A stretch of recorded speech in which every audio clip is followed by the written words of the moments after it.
প্রিয় বন্ধুরা, প্রীতি, সালাম এবং শুভেচ্ছা নেবেন। গত পরশুদিন জাতীয় ঐকমত্য কমিশনের একটা বৈঠক হলো, যেখানে এই কমিশনের সভাপতি ডক্টর মোহাম্মদ ইউনূস একটা বক্তব্য রেখেছেন। বরাবরই মিথ্যেকে এত সুন্দর করে হাসি মুখে তিনি উপস্থাপনা করেন যে ব্যাপারটা একেবারে শিল্পের পর্যায়ে চলে গেছে। তার বক্তৃতাটা আমি শুনলাম এবং বেশ কিছু মিথ্যে দিয়েই ভরপুর এই বক্তৃতাটা। যখন ঐকমত্য কমিশনের আইডিয়াটা আসে, আমি নিশ্চিত ছিলাম না এটা কি পাবো, এটার থেকে কোন দিকে যাবে, কারণ এটার কোন নজির নাই। ঐকমত্য কমিশন এটা তাৎক্ষণিকভাবে একটা সিদ্ধান্ত। এই যে একটা প্রচেষ্টা, একটা নতুন প্রচেষ্টা, এটা কোনো টেক্সট বই থেকে বের করে একটা জিনিস না।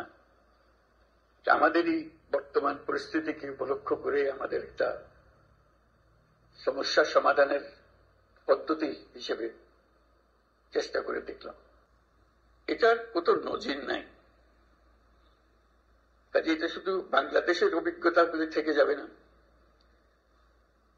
এটা অন্যান্য দেশও লক্ষ্য করবে আমরা কি পদ্ধতি অবলম্বন করেছিলাম, যে এটা দেখেছি, এটা নজির হিসেবে থাকবে। এই নজির যেন খুদ বলা নজির না হয়, এটি আমার আবেদন। এমন নজির সারা দুনিয়া, বিশ্ব এটা দেখবে এবং এটা থেকে অনুসরণ করার চেষ্টা করবে।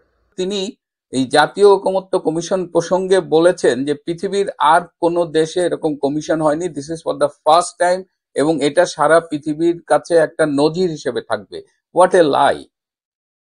একদম শত শত বছরের ইতিহাস আমি খুঁজতে যাব না। যদি আমি আমার এই গত 2-3 দশকের অভিজ্ঞতায় ফিরে যাই, আমি দেখব সাউথ আফ্রিকায় কি হয়েছে, truth and reconciliation commission, Kenya, Sierra Leone, Chile, Guatemala, এরকম অনেক দেশেই এরকম বিভিন্ন নামে হয়েছে। কেউ বলেছে ন্যাশনাল কনসেনসাস কমিশন, কেউ বলেছে ডায়ালগ কমিশন, কেউ বলেছে ট্রুথ অ্যান্ড রিকনসিলিয়েশন কমিশন।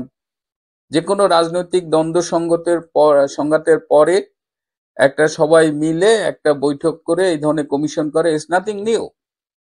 এবং যেসব দেশের কথা বললাম, এইসব দেশের অধিকাংশই দশকের পর দশক ধরে রাজনৈতিক সংঘাত দ্বন্দ্ব চলেছে। সেই দ্বন্দ্ব নিরসনে তারা সবাই মিলে কমিশন করেছে। আর ডক্টর ইউনূস জাস্ট 2-3 সপ্তাহের একটা ষড়যন্ত্র, একটা জঙ্গি সন্ত্রাস করে সেইটাকে মানে গুয়ের মধ্যে পারফিউম লাগানোর চেষ্টা তিনি অনবরত করেই যাচ্ছেন, কিন্তু গুড় গন্ধ তো দূর হয় না। তো তিনি সেই জুলাই সন্ত্রাসকে মাহাত্ম্য দেওয়ার চেষ্টা করছেন। এবং তিনি এই যে হাস্যকর একটা কথা বললেন, এই বক্তৃতা আপনারা শুনেছেন, এটা নিয়ে ইউটিউবে অনেক কথাবার্তা হয়েছে। তারপরেও আমি এই এপিসোডটা করছি কারণ এই সভায় যারা উপস্থিত ছিলেন তাদের কয়েকজনের সাথে আমার ব্যক্তিগত পরিচয় আছে। আমি একজনকে ফোন করলাম যে ভাই, কেমন হলো আপনাদের বৈঠক এরকম।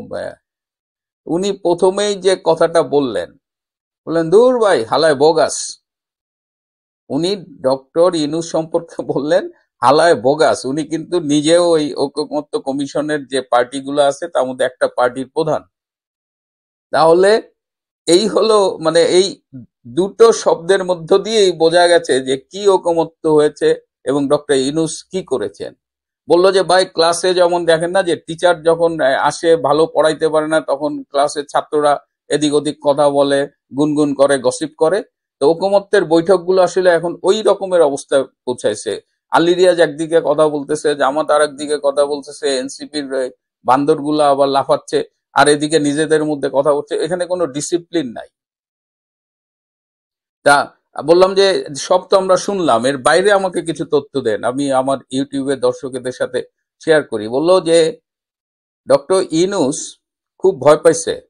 তার একটাই ভয়, যদি আওয়ামী লীগ আসে তাহলে কি হবে। এই আওয়ামী লীগ ঠেকানোর জন্য সে মরিয়া হয়ে গেছে। আপনি তো বক্তৃতার মধ্যেও এটা শুনছেন, আমাকে বললেন ওই যে স্বৈরাচারকে ঠেকাইতে হবে না। বললাম হ্যাঁ, এটা আমি শুনছি। আমাদের এত সংস্কার কেন দরকার হচ্ছে? সব পথঘাট বন্ধ করা, স্বৈরাচার আর কোনো দিক থেকে যেন বাইরে আসতে না পারে আমাদেরকে, এটি আর কিচ্ছু না।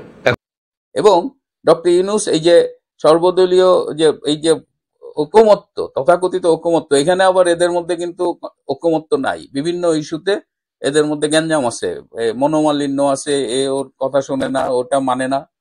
তো ডক্টর ইউনূস বলছে যে আপনারা নিজেদের মধ্যে এরকম দ্বন্দ্ব বিবাদ করেন কেন? এরকম এই গ্যাঞ্জাম দ্বন্দ্ব বিবাদ ফ্যাসাদ মিটানোর জন্য তো আমি কোয়ালিফাইড লোক না। আপনারা আমাকে ইউজ করেন, আমার আমার ক্ষমতা ইউজ করেন, আমার সম্পর্কে স্ক্রোর করে আপনারা সেটা ব্যবহার করেন। আর যদি সেটা না করেন, বরাবরের মতো ইউনূস আবার নাকি পদত্যাগের হুমকি দিছে, বলছে আপনারা যদি এরকম নিজেদের মধ্যে কার্য করেন তাহলে আমি আর থাকবো না, আমি চলে যাব, আই উইল রিজাইন। কি হাস্যকর ব্যাপার! আমি বললাম কি বলছেন আপনারা, উনি চলে যাবে, আপনারা তো আবার উনি চলে যাওয়া শুনলে কান্নাকাটি করেন, পা ধরে ফেলেন। বলে আর ভাই বললেন না, ওর একটা বোগাস। আবার উনি আমার সাথে কথা বলেছেন প্রায় 7-8 মিনিট, তার মধ্যে উনি 11 বার এই বোগাস শব্দটা, হালায় হালায় সরি হালায় বোগাস, এটা 11 বার ব্যবহার করছেন উনি। ডক্টর ইউনূস ওনার কাছে শালা।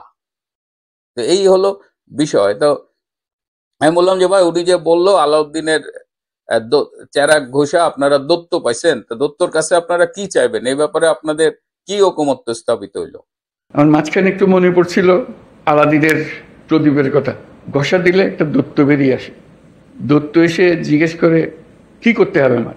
এই যে প্রশ্নটা করে, এটার উত্তরে নানাভাবে দেওয়া যায়। বলতে পারে যে আমার জন্য এক কাপ চা নিয়ে আসো। তাকে যদি বলা হয় সারা দুনিয়া আমার কাছে নিয়ে আসো, সারা দুনিয়া নিয়ে আসতো। এখন ছাত্র জনতা অভ্যুত্থানের মাধ্যমে সেই দত্ত সৃষ্টি করে দিয়েছে আমাদেরকে। আমরা তার কাছে কি চাইব? আমরা কি তার কাছে এক কাপ চা চাইব, নাকি আমাদের দুনিয়া পাল্টে ফেলতে চাইব? এটি হলো আমাদের হাতে। আবারও সেই হালায় বোগাস। আপনি কি বলে ভাই কিসের কি, উনি তো নিজেই আগে দত্তর কাছ থেকে নিয়ে ফেলছে। 666 কোটি টাকার কর মাফ করাইছে, ইউনিভার্সিটি, বিশ্ববিদ্যালয়, ডিজিটাল ওয়ালেট, আদম ব্যবসার লাইসেন্স সব তো উনি নিয়ে নিছে ভাই, আমাদের জন্য তো কিছু রাখে নাই। আমি বললাম যে আপনারা তো সারা জীবন এই বিএনপির সাথে রাজনীতি করলেন, 20 দলীয় জোটে ছিলেন, তো এখন আপনারা কি করবেন? বিএনপি তো মনে হচ্ছে যে জামাতের সাথে তাদের একটা দূরত্ব তৈরি হচ্ছে, নির্বাচন হবে কি না, আপনি কি মনে করেন ফেব্রুয়ারিতে নির্বাচন হবে? বলে ভাই এই হালারে বিশ্বাস নাই, এ এ আমাদের দেশের মঙ্গলের জন্য কাজ করে না। আমরা বিএনপির সাথে মিলে দেশের জন্য যেটা ভালো হয় আমরা সেটা নিয়ে আলাপ করব, কিন্তু এর উপরে আমাদের কারো কোনো আস্থা নাই। এ জামাতের কাছে বন্ধক দেওয়া, মানে নিজেরে বন্ধক দিছে। প্রিয় বন্ধুরা, এটাই ইন্টারেস্টিং যে কিছু হলেই পদত্যাগের ভয় দেখায়, আর এই আবাল সাবাল গুলো তখন যা পায়ে ঝাঁপায় পড়ে। কিন্তু প্রচন্ড ভয়ে আছে তারা, সেই ভয়টা আপনারা এই পরশুদিনের বক্তৃতাতেও শুনেছেন। তবুও ভয় পেয়ে আমার মনে হয় না যে ডক্টর ইউনূসের শেষ রক্ষা হবে। আজ তাহলে এ পর্যন্তই। ভালো থাকবেন, সুস্থ থাকবেন, তার চেয়েও জরুরি হলো নিরাপদে থাকবেন। সবাইকে অনেক ধন্যবাদ।